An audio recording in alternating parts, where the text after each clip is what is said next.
Hello, YouTube. John again. I haven't done a video in a while, so I'm extremely happy to be doing this. It'll be very brief today.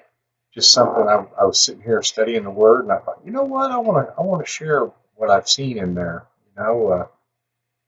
We we live in a world, of course, we know where everything goes. It's okay to smoke pot now because that's legal. It's okay to have a few cocktails because Jesus drank wine. It's okay for men to live with men and women to live with women and for people just to live together, period, and fool around. But that ain't what the Word of God says. You can argue with me if you want, and that's fine. Maybe I'm wrong, but let me just read this out of Hebrews for you. It's Hebrews 13 and 4. And it says, let marriage be held in honor, esteemed, worthy, precious of a great price, and especially dear in all things. And thus let the marriage bed be undefiled. And in parentheses it says, kept undishonored. Then it goes on to say, for God will judge and punish the unchaste, all guilty of sexual vice, and adulterous. It says, let your character and your moral disposition be free from love of money, including greed, avarice, lust, and craving for earthly possessions, and be satisfied with your present circumstances and with what you have. For he, God himself, has said, I will in no way fail you. Now, I don't know what you get out of that, but I think it kind of speaks for itself. And again, that's Hebrews 13 and 4. I did read it out of the Amplified, but it pretty much says the same thing in the King James Version, which is marriage is honorable and all, and the bed undefiled, but whoremongers and adulterers God will judge. So uh, it's pretty cut and dried, guys.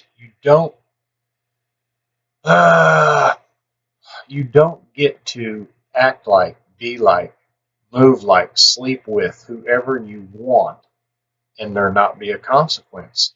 If you think about this, if and I know this is uncommon and it's unpopular, but it's how God meant for it to be.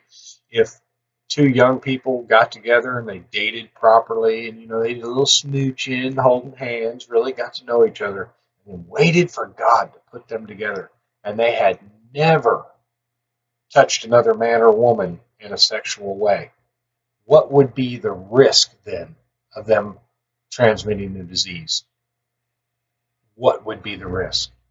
And if they waited until they were married to have sex, what would be the risk then of having a child that was born out of wedlock? What would be the risk? So I ask you, what's your risk today? What risk are you willing to take? Are you willing to risk maybe getting in a car crash and then explaining to God why it is you're sleeping around, why it is you're smoking weed, why it is you're doing whatever it is you're doing? If you can't justify the life you're living right now, if you I don't want to say justify, if you can't go to God and say, I stand by that, I believe that your word allows for that, then you better ask yourself a question, because not all who cry, Abba Father, get to see the glory of heaven. Amen. And I'm only telling you this because I love you. I mean, I love people who are doing what they do anyway. But it's my job as a person who wants to be a watchman over souls to at least bring the truth to you. So, probably won't get many likes. I don't have a lot of subscribers anyway. I do mass communicate. I race cars. I raise chickens. I do what I can, but I'm just not very popular.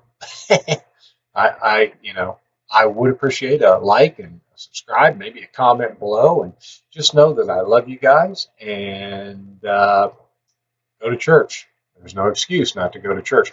Matter of fact, go to the Holy Ghost church of your choice. Amen.